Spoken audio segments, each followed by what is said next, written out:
వృషభ రాశి వారికి 33 కోట్ల దేవతల యొక్క ఆశీర్వాదంతో ఈ స్త్రీ వలన మీకు విపరీతమైనటువంటి అదృష్ట యోగం అనేది పట్టబోతుందండి. ఆమె ఎవరో తెలిస్తే నిజంగా మీరు షాక్ అవుతారన్నమాట. వృషభ రాశి వారి కంట ఈ వీడియో పడింది అంటే కనుక ఆ యొక్క వినాయకుడు అంటే గణేశుని యొక్క అనుగ్రహం యందు ఉంది కాబట్టే ఈ వీడియో మీ కంట పడింది అని చెప్పి భావించి వీడియోని మీరు ఎక్కడా కూడా స్కిప్ చేయకుండా చివరి వరకు చూసే ప్రయత్నం అయితే చేయండి. అప్పుడే మీకు పూర్తి వివరాలు అనేవి తెలుస్తాయి. ఇక ఆలస్యం చేయకుండా వీడియోలోకి అయితే వెళ్ళిపోదాం. వీడియోలోకి వెళ్ళే ముందు ఒక చిన్న రిక్వెస్ట్ అండి. మొదటిసారి మన ఛానల్లోకి వచ్చినట్లయితే కనుక మన ఛానల్ని సబ్స్క్రైబ్ చేసుకొని ఈ వీడియోకి ఒక లైక్ ఇచ్చి హైప్ ఇచ్చి కింద కామెంట్ సెక్షన్లో జై బోలో గణేష్ మహారాజ్కి జై అని చెప్పి కామెంట్ చేయండి. లేకపోతే కనుక ఓం గం గణపతే నమః అని చెప్పి కామెంట్ చేయడం మాత్రం అస్సలు మర్చిపోవద్దు. మీరు ఇలా కామెంట్ చేయడం వల్ల ఆ గణేశుని యొక్క ఆశీస్సులు మీ మీద మీ కుటుంబ సభ్యుల మీద ఎల్లకాలం ఉంటాయి. కాబట్టి తప్పకుండా కామెంట్ చేయండి. ఇక ఆలస్యం చేయకుండా వీడియోనైతే స్టార్ట్ చేసేస్తాను. వృషభ రాశి వారికి ఏ జన్మలో ఏ అదృష్టం చేసుకున్నారో తెలియదు, కానీ 33 కోట్ల దేవతల యొక్క ఆశీర్వాదంతో ఒక స్త్రీ కారణంగా అదృష్ట యోగం అనేది పట్టబోతుంది. అది స్త్రీలకైనా కానివ్వండి, పురుషులకైనా కానివ్వండి. ఎందుకు ఇలా చెప్తున్నాను అంటే, వృషభ రాశి వారి గురించి నిజానికి మాట్లాడుకోవాలి అంటే కష్టాలు కేర్ ఆఫ్ అడ్రస్ అని చెప్పుకోవచ్చు. డబ్బు ఎంత సంపాదించినా కూడా చేతిలో నిలబడదు. ఇలా వస్తుంది అంటే అలా నీటిలా ఖర్చు అయిపోతుంది. ఎప్పుడూ కూడా ఈఎంఐలు కట్టుకోవడం, ఏదన్నా వస్తువు తీసుకుంటే దానికి కట్టుకోవడం, నెల వచ్చేసరికి ఎటు నుంచి వచ్చినా కానీ డబ్బు అప్పులకి కట్టుకోవడంతోనే సగం జీవితం అనేది అయిపోతూ ఉంటుంది. తోడుగా అండగా ధైర్యంగా నిలబడేవారు పక్కన ఎవ్వరూ కూడా ఉండరు. వీలైతే ఎప్పుడైనా కానీ వీరి చేత అవసరాలు గడిపించుకునేవారే తప్ప వీరి కోసం నిలబడి వీరికి ₹1 సాయం చేసేవారైతే ఎవ్వరూ ఉండరు అనే చెప్పుకోవచ్చు. అయితే ముఖ్యంగా వృషభ రాశి వారు నక్కతోక తొక్కినట్లుగా ఒక స్త్రీ కారణంగా అదృష్టం అయితే పట్టబోతోంది. 4 వైపుల నుంచి వారికి ధనం దూసుకురాబోతోంది. మహారాజయోగం పట్టబోతోంది. ధన ద్వారాలు తెరుచుకోబోతున్నాయి. ఇంతకు ఆ స్త్రీ ఎవరు? ఎవరి ద్వారా వీరికి ఇంతటి రాజయోగం అనేది కలగబోతోంది అనేది మీరు చివరి వరకు చూడండి. ముఖ్యంగా మీరు తెలుసుకోవాల్సింది ఏంటి అంటే, ఎప్పుడైనా లక్ష్మీదేవి తనంతట తాను మన ముంగిట్లో అడుగు పెట్టినప్పుడే మనం చాలా అలర్ట్గా ఉండి తలుపులు తీసి అమ్మవారిని ఆహ్వానించుకోవాలి. కాదు అని చెప్పి ఏమరపాటుగా ఉన్న అశ్రద్ధగా ఉన్న లక్ష్మీదేవి బయటకు వెళ్ళిపోతుంది. మళ్ళీ రావాలి అంటే చాలా కష్టాలు పడాల్సి వస్తుంది. మీకు కష్టం యొక్క విలువ ఏంటో బాగా తెలుసు. డబ్బు యొక్క విలువ అంతకన్నా బాగా తెలుసు. ఎందుకంటే పుట్టిన దగ్గర నుంచి కష్టాలతోటి కన్నీటితోనే పెరిగారు. డబ్బు ఎప్పుడూ కూడా చేమల్లాగా ఉన్నది లేదు. ఒకటి కావాలి అంటే మరొకటి వదులుకోవడమే మీ జీవితం మీకు ఇప్పటి వరకు నేర్పింది. ఎన్నో ఒడుదుడుకులను సర్దుకుంటూ చిన్న చిన్న ఆశలను కూడా పక్కకు నెట్టేసి కుటుంబం కోసం చాలా త్యాగాలు చేశారు అని చెప్పుకోవచ్చు. ఎన్ని త్యాగాలు చేసినప్పటికీ గుర్తింపు అనేది చాలా తక్కువగానే ఉంటుంది అని కూడా చెప్పుకోవచ్చు.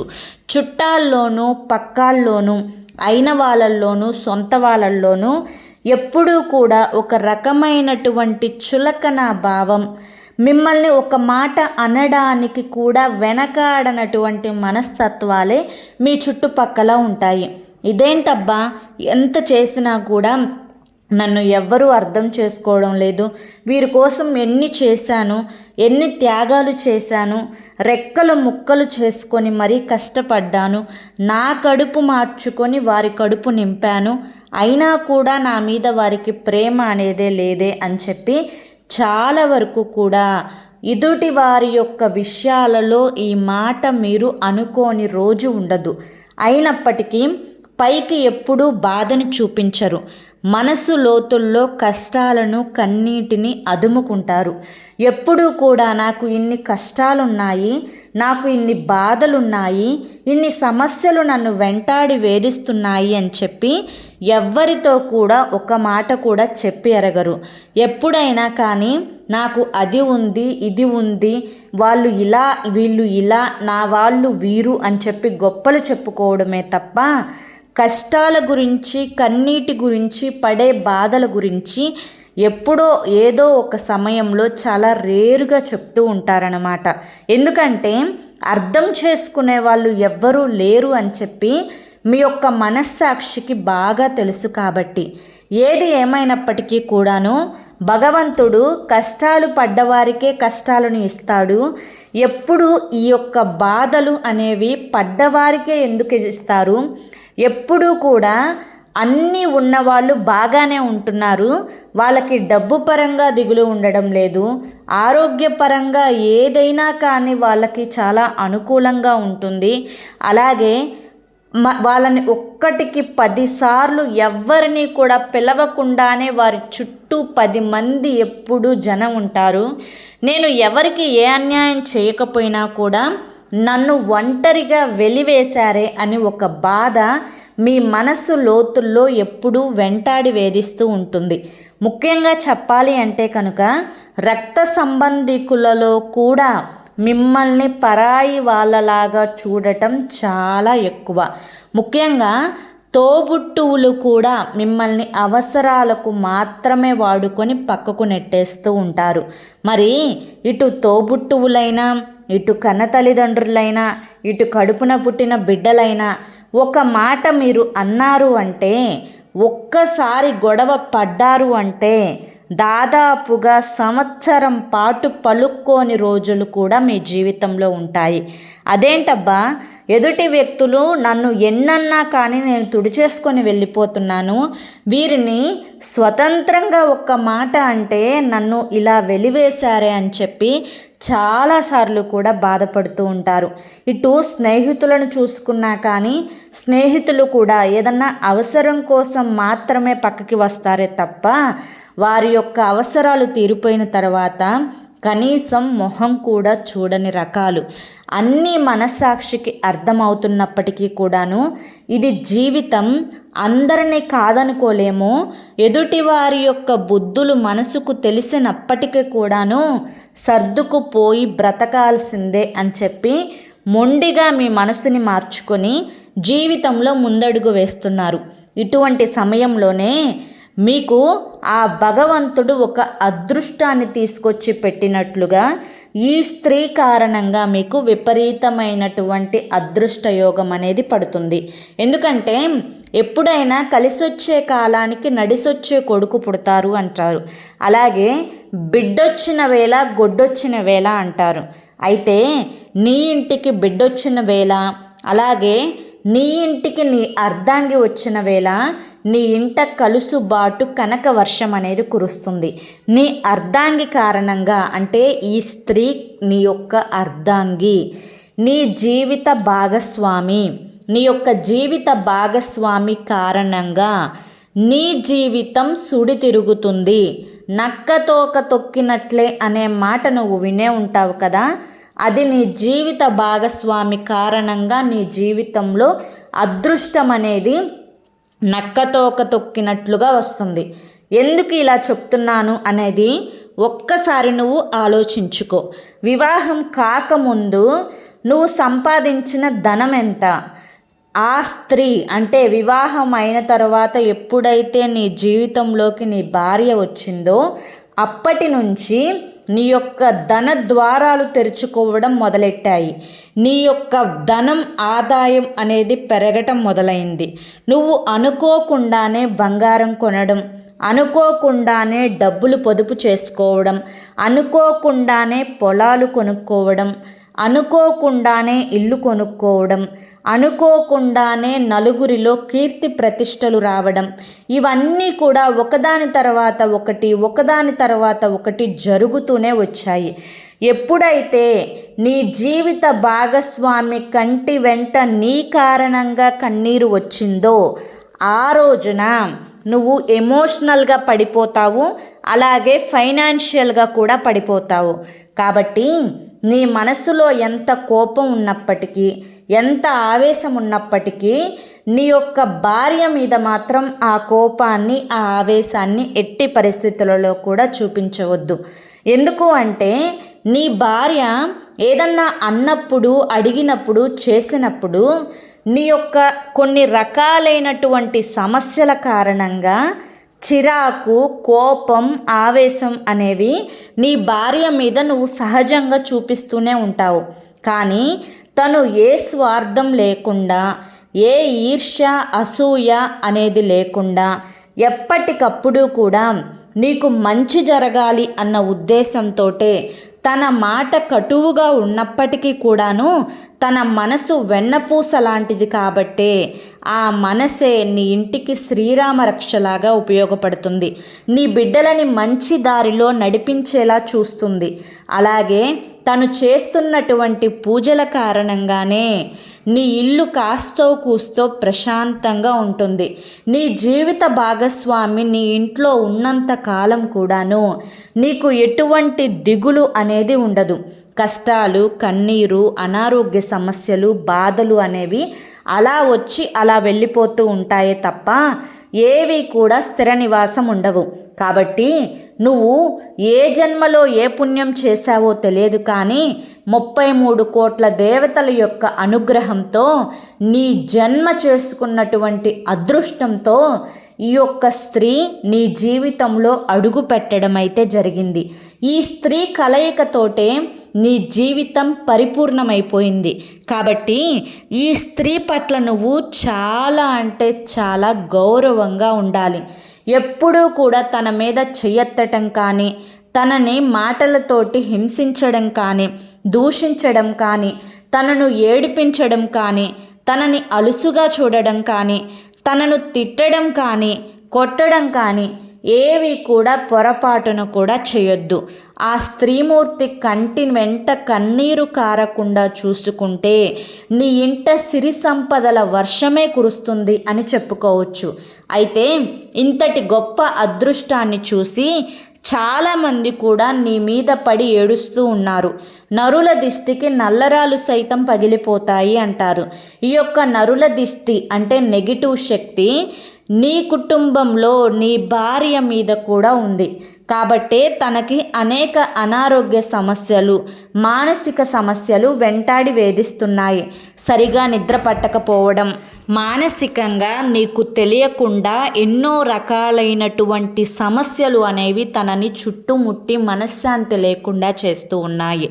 నువ్వేమో తనతో చాలా తక్కువ సమయాన్ని గడుపుతావు. తనకు నేనున్నాను అనే ధైర్యాన్ని, భరోసాని ఏ రోజు కూడా నీ మాటల రూపంలో తనకి అందించిందే లేదు. ఈ మాట వింటున్నప్పుడు నీకు కోపం, ఆవేశం అనేవి వచ్చినా కూడా ఇది వాస్తవమని నువ్వు గ్రహించక తప్పదు. కాబట్టి నువ్వు తెలుసుకోవలసిన విషయం ఏంటి అంటే, ఈ సమస్యలన్నీ కూడా దూరం అవ్వాలి అంటే మొదటిగా మీ అందరి మీద, అంటే నీకున్నటువంటి బిడ్డల మీద, నీ భార్య మీద, నీ మీద పూర్తిగా ఉండే నెగిటివ్ ఎనర్జీని తీసివేసుకోవాలి. ఆ నెగిటివ్ ఎనర్జీని నువ్వు తీసివేసుకోవడం కోసం ఏదైనా ఒక అమావాస్య, ఆదివారం కలిసి వచ్చిన రోజు ఇంట్లో వారందరూ కూడా, మగవారైతే కనుక కుడి కాలుకు నల్లదారం, ఆడవారైతే కనుక ఎడమ కాలుకి నల్లదారం అనేది కట్టుకోవాలి. అలాగే గుర్తుంచుకొని ఎప్పుడైనా బయటకు వెళ్ళేటప్పుడు అరికాలులో కాటుక చుక్క పెట్టుకోవడం మర్చిపోవద్దు. అలాగే ఇంటికి రాగానే ఖచ్చితంగా దిష్టి తీసివేసుకోవడం మర్చిపోవద్దు. మీ మీద పడి ఏడ్చేవారిలో మీ యొక్క రక్త సంబంధికులు, మీ బంధుమిత్రులే ఎక్కువగా ఉంటారు. కాబట్టి తప్పనిసరిగా మీరు వారిని కలిసిన వెంటనే దిష్టి తీసివేసుకోవాలి.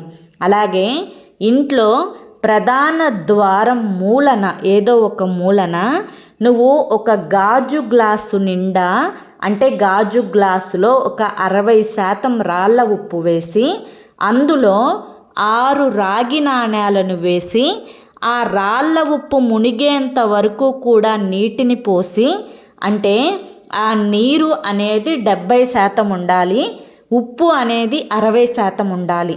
ఈ విధమైన ఏర్పాటు చేసుకున్నటువంటి గ్లాసును నువ్వు ఇంటికి అంటే నీ యొక్క ప్రధాన ద్వారం తలుపు చాటున పెట్టి ప్రతి శనివారం కూడా ఆ గ్లాసుని ఆ నాణ్యాలను శుభ్రపరచుకొని మళ్ళీ యథావిధిగా చేసుకుంటూ ఉండాలి.